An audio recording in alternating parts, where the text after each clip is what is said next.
Gary Gensler just got called out for Ripple XRP's SEC lawsuit. Jeremy Hogan predicted possible outcomes before sentencing, noting that both sides have a chance to emerge victorious, explaining his point of view in a YouTube video posted on December 9. You can see the current price of XRP on your screens with a daily trading volume of $648,452,340 used. XRP has declined by 3.2 in the last 24 hours. Welcome to the Rich Club channel. Please watch this video to the end, like it, and subscribe to the channel so as not to miss the release of new videos. Also in this video, we will show the lucky winner of Give away free 500 XRP, and maybe it will be you. So watch the video carefully until the end. According to the theory of technical analysis, it is believed that the triangle is a trend continuation figure. However, given that this is a descending triangle, not an ascending one, we can conclude that the probability of the continuation of the uptrend is not very high. If XRP breaks through the red line, then the price is likely to go up again. At the same time, the first target will be the level of 28 cents, the previous peak from August 23. The second target is the 33 cents level, the top of June 20. The final goal will be the 42 cents mark, which was reached on May 17. At the moment, there has not been a real breakthrough of the red resistance line yet, and therefore it may be necessary to refrain from buying.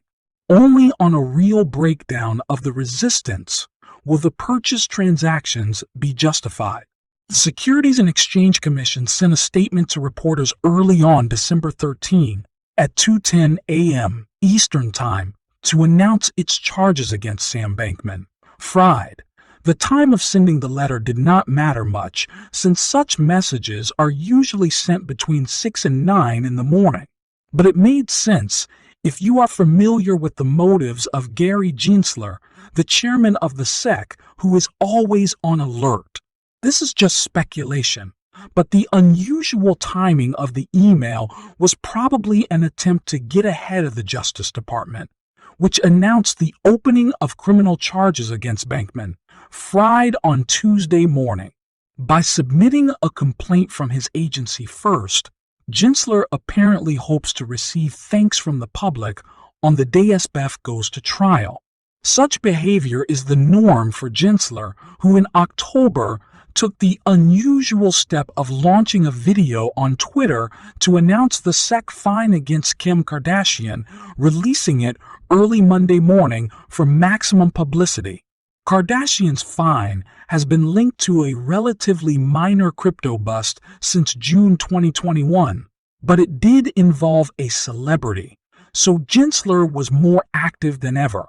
This self-promotion advertising in the media and social networks is tedious and even ridiculous, especially considering that Gensler claims to manage the cryptocurrency market, but has repeatedly missed a series of colossal scams including Terra stablecoin and Voyager and Celsius creditors, which cost investors billions of dollars.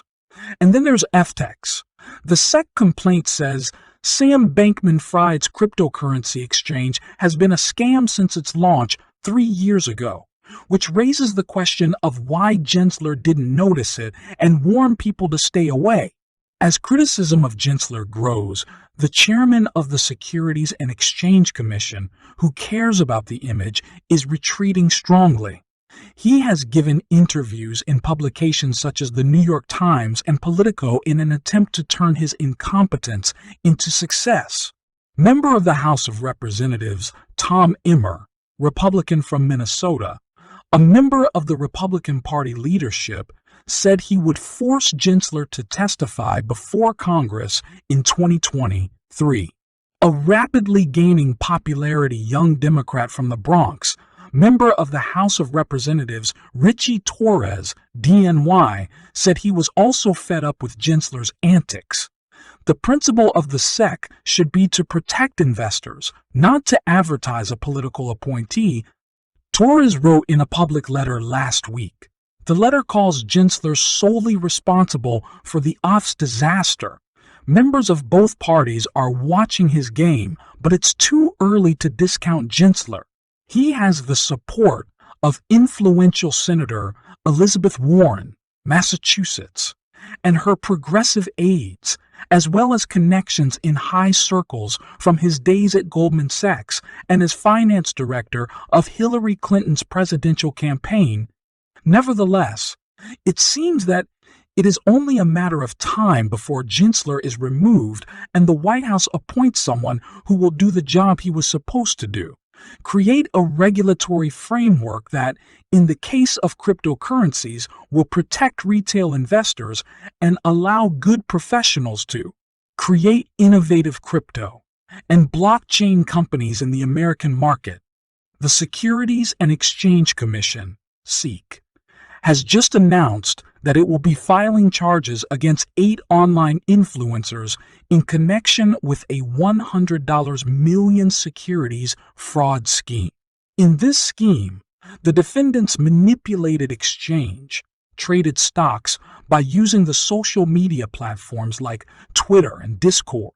In its lawsuit, which was submitted to the United States District Court for the Southern District of Texas, the SEC seeks permanent injunctions, disgorgement, prejudgment interest, and civil penalties against each defendant. The SEC specially mentions Stefan Hervatin, who goes by the Twitter username AhmadBak, as apart from facing the above charges, he will also be barred from trading penny stocks in the market.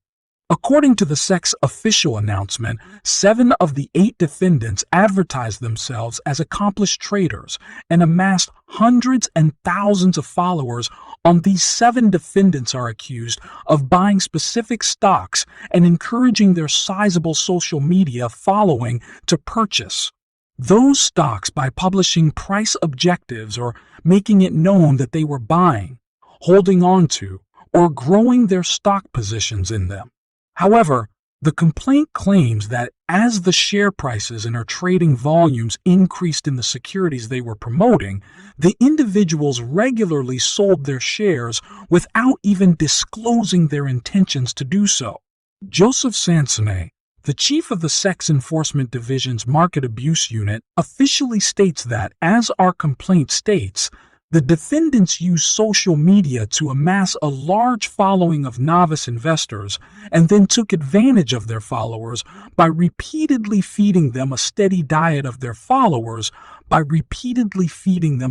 misinformation, which resulted in fraudulent profits of approximately $100 million. Today's action exposes the true motivation of these alleged fraudsters and serves as another warning that investors should be wary of unsolicited advice they encounter online. Sansone said, "The SEC's ongoing investigation is being handled by Andrew Pallid, David Scheffler, and Michelle T.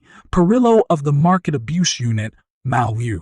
Satoshi Nakamoto, the mysterious creator of Bitcoin, and the architect of the new digital economy, knew about Ripple 13 years ago, in 2009. This was discussed in a video by Crypto Airy, a well-known blogger in the XRP community.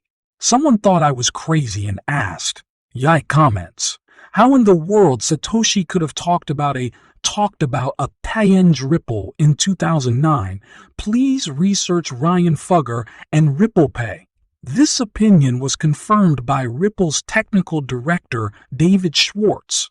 Yeah, Ryan Fugger didn't have the technology to create decentralized assets, so instead he built a decentralized system consisting of multiple centralized assets that could interact.